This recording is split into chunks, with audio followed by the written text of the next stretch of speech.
안녕하십니까, 이미정 권사입니다. 네, 우리가 지난 시간에 이어서 시편 22편 그리고 25편을 오늘 읽게 될 텐데요. 사무엘 하를 읽으면서 지금 시편을 끼워 읽는 그런 중이라고 말씀을 드렸어요. 먼저 읽게 될 22편은 그 그리스도의 고난을 예표하는 그런 시로 알려져 있는 유명한 시입니다. 이사야서 53장과 함께 그리스도의 고난을 예표하고 고난의 그림자 같은 그런 시라고 알려져 있는 그런 시이죠. 그래서 22편을 읽고 23편, 24편은 상황의 배경이 알려져 있기 때문에 그때 끼워 읽기로 하고 25편을 읽게 되는데요. 25편은 그냥 다윗의 시라고만 하고 무슨 악기로 연주하라든가 다른 그 부제가 없어요. 그래서 다윗이 그 어려운 일을 겪었을 때 쓴 시라기보다 후에 자신의 인생을 돌아보면서 자신을 괴롭혔던 사람들도 생각하고 또 자신의 죄를 하나님께 용서를 구하며 회개를 하는 그런 내용으로 되어 있는 시라고 볼 수 있거든요. 그런데 앞에서도 말씀드렸듯이 히브리서의 알파벳의 앞글자를 따서 답관체 형식으로 쓴 시가 또 25편이기도 합니다. 시편 22편의 표제어는 다윗의 시 하면서 인도자를 따라 아일렛 샤할에 맞춘 노래. 발음이 좀 어렵네요. 그렇게 되어 있어요. 이 시는 다윗이 인생의 어려움을 당하고 그 고통 가운데 기록한 것인데 그때가 언제인지는 밝혀져 있지 않아요. 사울 왕에게 쫓겨다니던 도피의 시기였는지 아니면 아들 압살롬에게 구테타를 당해서 피난을 다녀야만 했던 서글픈 시절에 기록된 것인지 정확한 시기는 알려져 있지 않습니다. 그렇지만 굉장히 참담한 마음을 노래하고 있죠. 이 아일렛 샤할이라는 그 단어의 의미는 밑에 이렇게 조그만 글씨로 써 있는 분도 계실 텐데 사슴이라는 곡조라고 기록이 되어 있어요. 사슴이라는 그 당시에 유행했던 멜로디가 있나 보더라고요. 그러니까 그 사슴이라는 곡조에 붙여서 올려졌던 노래라는 그런 뜻이죠.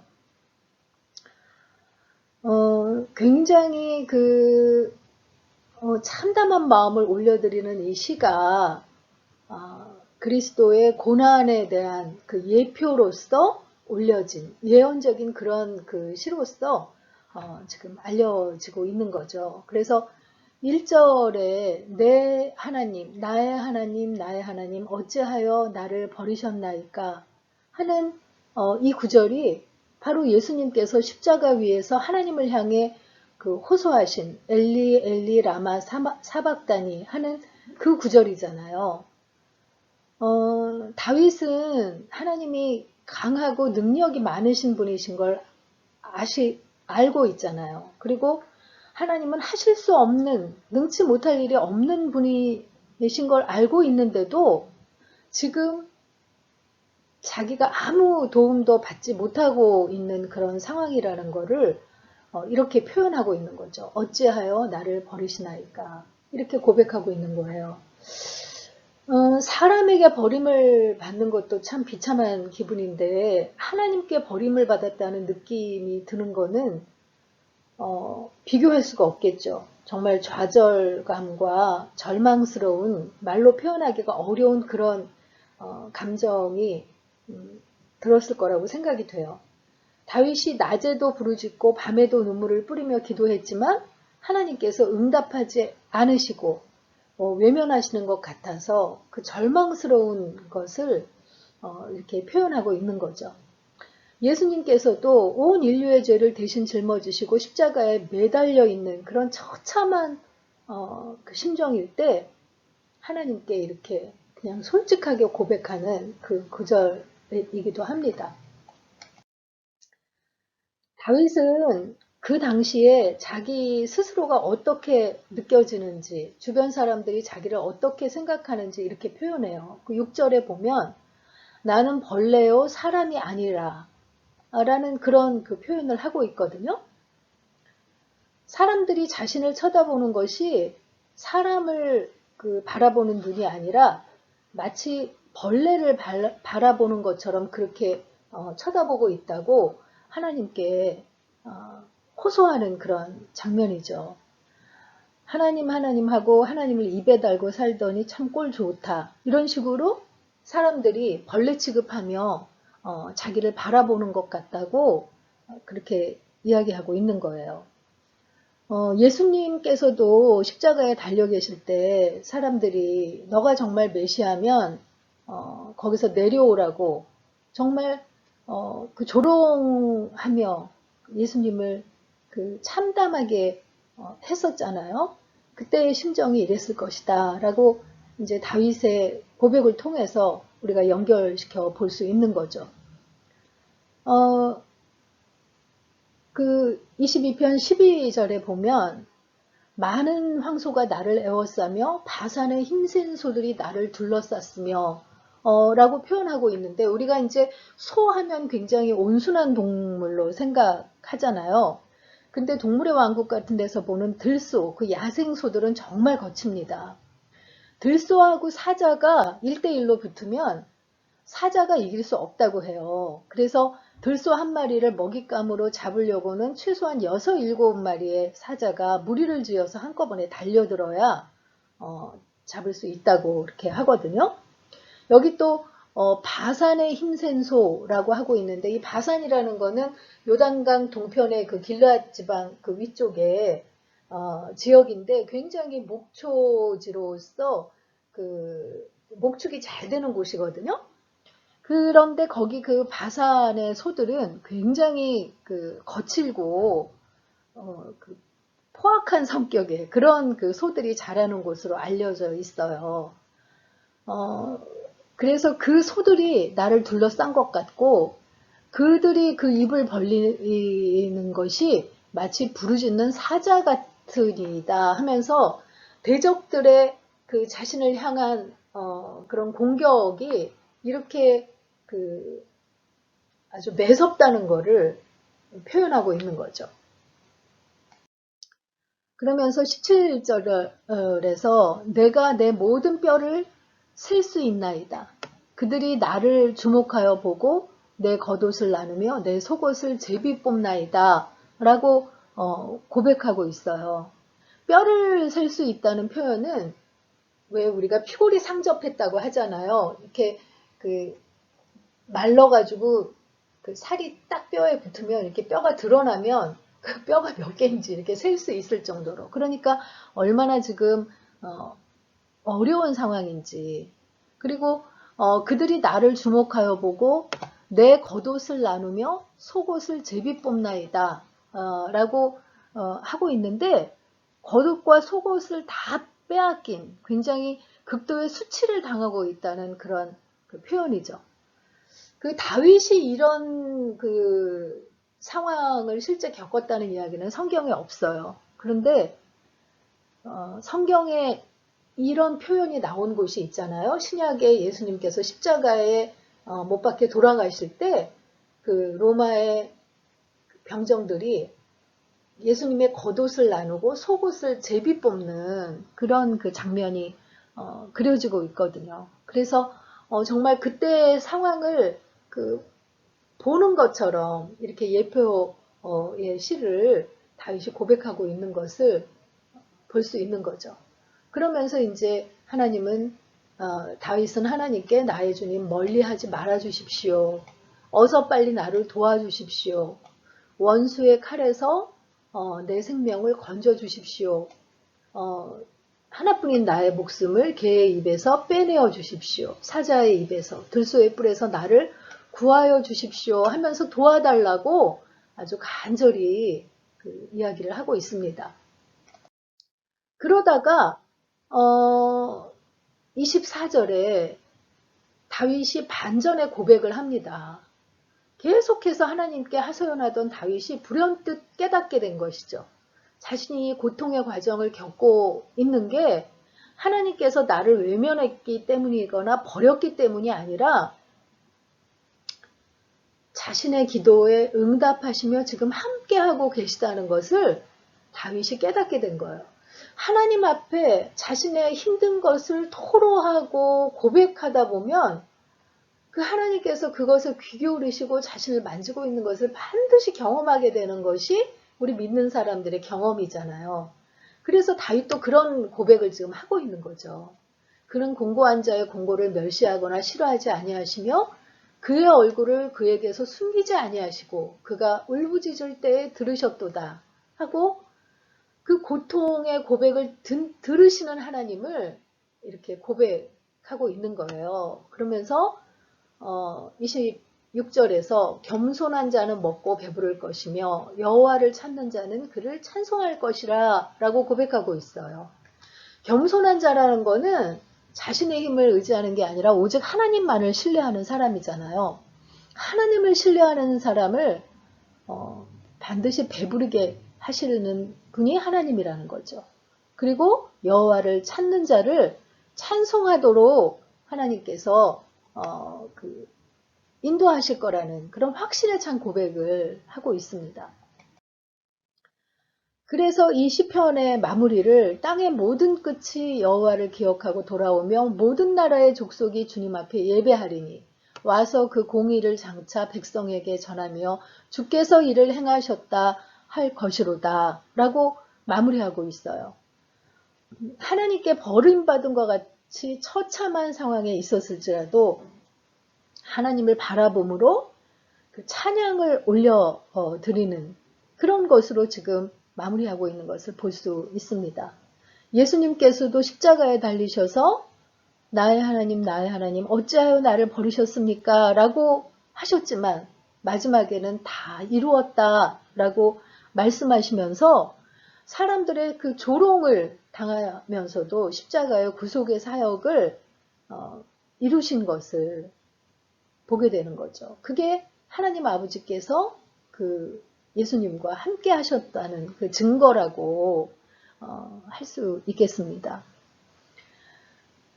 그래서 우리도 사방에 크고 작은 일들로 둘러싸여 있다고 생각될 때 나를 향하고 계신 하나님의 모습을 발견하고 있는지 한번 돌아보는 그런 계기가 되었으면 좋겠다는 생각을 하게 됩니다. 시편 22편 읽고 계속 이어가도록 하겠습니다. 22편. 내 하나님이여 어찌 나를 버리셨나이까? 어찌 나를 멀리하여 돕지 아니하시오며 내 신음소리를 듣지 아니하시나이까? 내 하나님이여 내가 낮에도 부르짖고 밤에도 잠잠하지 아니하오나 응답하지 아니하시나이다. 이스라엘의 찬송 중에 계시는 주여 주는 거룩하시니이다. 우리 조상들이 주께 의뢰하고 의뢰하였으므로 그들을 건지셨나이다. 그들이 주께 부르짖어 구원을 얻고 주께 의뢰하여 수치를 당하지 아니하였나이다. 나는 벌레요 사람이 아니라 사람의 비방거리요 백성의 조롱거리니이다. 나를 보는 자는 다 나를 비웃으며 입술을 비죽거리고 머리를 흔들며 말하되 그가 여호와께 의탁하니 구원하실 걸 그를 기뻐하시니 건지실 걸 하나이다. 오직 주께서 나를 모태에서 나오게 하시고 내 어머니의 젖을 먹을 때 의지하게 하셨나이다. 내가 날 때부터 주께 맡긴 바 되었고 모태에서 나올 때부터 주는 나의 하나님이 되셨나이다. 나를 멀리하지 마옵소서. 환난이 가까우나 도울 자 없나이다. 많은 황소가 나를 애워싸며 바산의 힘센 소들이 나를 둘러쌌으며 내게 그 입을 벌림이 찢으며 부르짖는 사자 같으니이다. 나는 물같이 쏟아졌으며 내 모든 뼈는 어그러졌으며 내 마음은 밀랍 같아서 내 속에서 녹았으며 내 힘이 말라 질그릇 조각 같고 내 혀가 입천장에 붙었나이다. 주께서 또 나를 죽음의 진토 속에 두셨나이다. 개들이 나를 애워쌌으며 악한 무리가 나를 둘러 내 수족을 찔렀나이다. 내가 내 모든 뼈를 셀 수 있나이다. 그들이 나를 주목하여 보고 내 겉옷을 나누며 속옷을 제비 뽑나이다. 여호와여 멀리하지 마옵소서. 나의 힘이시여 속히 나를 도우소서. 내 생명을 칼에서 건지시며 내 유일한 것을 개의 세력에서 구하소서. 나를 사자의 입에서 구하소서. 주께서 내게 응답하시고 들소의 뿔에서 구원하셨나이다. 내가 주의 이름을 형제에게 선포하고 회중 가운데서 주를 찬송하리이다. 여호와를 두려워하는 너희여 그를 찬송할지어다. 야곱의 모든 자손이여 그에게 영광을 돌릴지어다. 너희 이스라엘 모든 자손이여 그를 경외할지어다. 그는 공고한 자의 공고를 멸시하거나 싫어하지 아니하시며 그의 얼굴을 그에게서 숨기지 아니하시고 그가 울부짖을 때에 들으셨도다. 큰 회중 가운데에서 나의 찬송은 주께로부터 온 것이니 주를 경외하는 자 앞에서 나의 서원을 갚으리이다. 겸손한 자는 먹고 배부를 것이며 여호와를 찾는 자는 그를 찬송할 것이라. 너희 마음은 영원히 살지어다. 땅의 모든 끝이 여호와를 기억하고 돌아오며 모든 나라의 모든 족속이 주의 앞에 예배하리니 나라는 여호와의 것이요 여호와는 모든 나라의 주제심이로다. 세상의 모든 풍성한 자가 먹고 경배할 것이요 진토 속으로 내려가는 자 곧 자기 영혼을 살리지 못할 자도 다 그 앞에 절하리로다. 후손이 그를 섬길 것이요 대대의 주를 전할 것이며 와서 그의 공의를 태어날 백성에게 전하며 주께서 이를 행하셨다 할 것이로다. 시편 25편은 앞에서 시편 9편 또 시편 10편을 할 때도 말씀드린 것처럼 답관체라는 형식으로 되어져 있는 거예요. 이 그 25편의 시편은요, 그 다윗이 세 가지의 간구로 시작하고 있습니다. 하나님 앞에 세 가지의 간구를 드리고, 그리고 하나님이 어떤 분이신지를 신앙 고백을 올려드리면서 다시 그런 하나님께 간구를 올려드리는 그런 형식으로 되어 있는 시편이거든요. 그래서 1절부터 7절까지 그 세 가지 간구를 드리고 있는데, 첫 번째 간구는 내가 주께 의지하였사오니, 자기가 주께 의지하였사오니 나를 부끄럽지 않게 하셔달라고 이렇게 간구하고 있어요. 하나님께 의지하는 사람이라고 내가 입에 하나님을 달고 다니는데 나를 부끄럽게 하는 거는 결국 하나님의 이름을 부끄럽게 하는 거잖아요. 그러니까 자신을 그렇게 부끄럽게 하지 않고 원수들이 나를 이겨 개가를 부리지 못하게 하소서 하고 첫 번째 간구를 올려드립니다. 그리고 이어서 두 번째 간구는 여호와여 주의 도를 내게 보이시고 주의 길을 내게 가르치소서 하는 그런 간구입니다. 주의 도와 주의 길은 그 길도자라고 우리가 한자에서는 같은 뜻으로 나타낼 수 있는 그런 말이잖아요. 그런데 주의 도 할 때 도가 넓은 길을 나타낸다면 주의 길 할 때 길은 좁은 길을 뜻하는 그런 좀 차이가 있다고 해요. 그러니까 왜 우리 도를 좀 들어보시겠습니까? 라고 할 때는 이렇게 인생의 전체의 길을 이렇게 넓은 그런 어떤 뜻을 찾는 단어라고 한다면 길이라는 거는 매일매일 걷는 그런 걸음과도 같은 좀 좁은 의미라는 거죠. 그래서 우리가 시편 119편에 주의 말씀은 내 발의 등이요 내 길의 빛이니이다 라고 할 때 내 길의 빛이니이다 할 때는 이렇게 나의 앞길을 비추는 빛, 멀리 이를 이렇게 방향을 이렇게 알려주는 그런 말씀의 역할을 말한다면 내 발의 등이라는 거는 하루하루를 살아가는 걸음걸음을 비춰주는 등이라는 그런 뜻이라고 했잖아요. 그것과 같은 거라는 거죠. 그래서 도는 전체적인 인생에 대한 그런 깨달음을 주는 거라면 길은 매일매일의 삶을 신실하고도 성실하게 살아갈 수 있는 그것을 알려주는 것이 주의 길이라고 이렇게 차이를 볼 수 있겠어요. 그 주의 도와 주의 길을 내게 가르쳐 달라고 그게 이제 두 번째 다윗의 간구입니다. 그리고 세 번째 간구는요.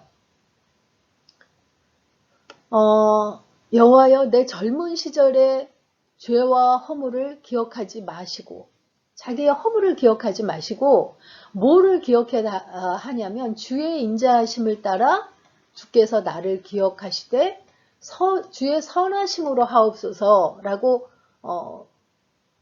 간구하고 있어요. 그러니까 자신의 허물을 기억하지 말고 주의 인자하심으로 자신을 기억해 달라고 은혜로 나를 기억해 달라고 이렇게 이야기하고 있는 거죠. 이 젊은 시절의 죄와 허물을 기억하지 마시고 라는 구절을 보면 다윗이 제법 나이가 들었을 때 이렇게 올려드린 시구나 라는 것을 알 수 있죠. 다윗이 자신의 인생을 돌아보니까 다른 사람은 잘 몰라도 하나님 앞에서 지은 죄와 허물이 너무 많은 거예요. 뭐 우리도 그렇잖아요. 저도 나이를 먹는다는 건 그만큼 허물이 많아지고 그만큼 때가 묻는 거라는 생각을 많이 하게 되거든요. 젊은 사람들을 보면 확실히 순수하고 때 묻지 않는 그런 느낌을 받게 돼요. 다른 무슨 젊음의 싱싱함이 부럽다기보다 그 때묻지 않는 순수함이 참 부럽다는 생각을 많이 하게 되거든요. 다윗도 그런 자신의 삶을 돌아볼 때, 그동안의 허물들을 기억하면서 그것을 기억하지 말아달라고 하나님 앞에 이렇게 세 번째로 간구하고 있는 거죠. 이렇게 세 가지 간구를 올려드리고 나서 하나님 앞에 신앙 고백을 합니다. 신앙 고백이라는 거는 하나님을 내가 어떻게 생각하는지를 고백하고 있는 거예요. 첫째로는 여호와는 선하시고 정직하시니 라고 고백하고 있어요. 하나님은 선하고 정직한 분이라는 거죠. 그래서 우리도 왜 하나님은 항상 옳다. 우리가 어떤 이해 못할 상황에 있다 할지라도 그 상황을 허락하신 하나님은 항상 옳기 때문에 그 하나님의 선하심을 믿고 따라가야 한다라고 이야기하는데 그 고백을 지금 다윗이 하고 있는 거예요.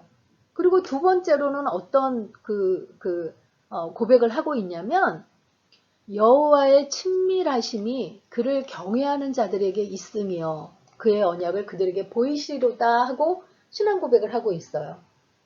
다윗같이 하나님 앞에 늘 물으며 또 하나님 앞에 토해대며 이런 하나님과의 교제가 있는 사람이 경험할 수밖에 없는, 그렇게 하나님께 가까이 다가가려는 자에게 하나님은 친밀함으로 다가오시는 분이라고 고백하고 있는 거죠. 그래서 우리도 매일매일의 삶 속에 주님의 친밀함 가운데 우리가 소통하고 교제하며 살기를 원한다고 그렇게 매일 간구하는 그런 기도가 올려져야 한다고 생각을 하는데, 다윗이 하나님의 향한 신앙 고백에 지금 그 고백을 하고 있는 거예요. 이렇게 고백을 올려드리고 나서 다윗이 다시 한번 간구를 하는데 16절부터 21절까지 계속해서 간구를 합니다. 주의 은혜를 내게 베풀어 주소서. 하나님은 선하고 정직하시고 친밀하신 분인데 그런 하나님께서 내게 은혜를 베풀어 주시고 나를 고난에서 끌어내 주시고 내 모든 죄를 사해 주시고 내 원수를 지켜보시고 내 영혼을 지켜 나를 구원하소서, 그리고 나를 보호하소서, 이렇게 간구하고 있어요. 그리고 마무리 짓는 22절에서 하나님이여 이스라엘을 그 모든 환난에서 속량하소서 하고 간구하며 마치고 있어요. 그러니까 다윗은 이 25편의 시에서 하나님 앞에 자기가 이렇게 매어 사는, 하나님께 붙어 사는 삶이 가장 복되다고 고백하면서 이렇게 간구를 하며 마치고 있는 거죠. 그래서 오늘의 묵상 포인트 가운데로는요, 지난 나의 삶 가운데 하나님께서 잊어주셨으면 좋겠다고 생각하는 부분과 하나님께 기억해 주셨으면 좋겠다고 생각하는 부분은 무엇입니까? 하는 것입니다. 각자의 상황이 다를 텐데 한번 묵상해 보시는 시간을 가지셨으면 좋겠어요. 시편 25편 읽고 마치도록 하겠습니다. 25편. 여호와여 나의 영혼이 주를 우러러보나이다. 나의 하나님이여 내가 주께 의지하였사오니 나를 부끄럽지 않게 하시고 나의 원수들이 나를 이겨 개가를 부르지 못하게 하소서. 주를 바라는 자들은 수치를 당하지 아니하려니와 까닭없이 속이는 자들은 수치를 당하리이다. 여호와여 주의 도를 내게 보이시고 주의 길을 내게 가르치소서. 주의 진리로 나를 지도하시고 교훈하소서. 주는 내 구원의 하나님이시니 내가 종일 주를 기다리나이다. 여호와여 주의 긍휼하심과 인자하심이 영원부터 있었사오니 주여 이것들을 기억하옵소서.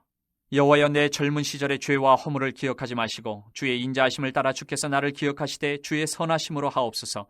여호와는 선하시고 정직하시니 그러므로 그의 도로 죄인들을 교훈하시리로다. 온유한 자를 정의로 지도하시며 온유한 자에게 그의 도를 가르치시리로다. 여호와의 모든 길은 그의 언약과 증거를 지키는 자에게 인자와 진리로다. 여호와여 나의 죄악이 크오니 주의 이름으로 말미암아 사하소서. 여호와를 경외하는 자 누구냐? 그가 택할 길을 그에게 가르치시리로다. 그의 영혼은 평안히 살고 그의 자손은 땅을 상속하리로다. 여호와의 친밀하심이 그를 경외하는 자들에게 있으며 그의 언약을 그들에게 보이시리로다. 내 눈이 항상 여호와를 바라보면 내 발을 그물에서 벗어나게 하실 것이미로다. 주여, 나는 외롭고 괴로우니 내게 돌이키사 나에게 은혜를 베푸소서. 내 마음이 근심이 많사오니 나를 고난에서 끌어내소서. 나의 곤고와 환난을 보시고 내 모든 죄를 사하소서. 내 원수를 보소서. 그들의 수가 많고 나를 심히 미워하나이다. 내 영혼을 지켜 나를 구원하소서. 내가 주께 피하오니 수치를 당하지 않게 하소서. 내가 주를 바라오니 성실과 정직으로 나를 보호하소서. 하나님이여, 이스라엘을 그 모든 환난에서 속량하소서.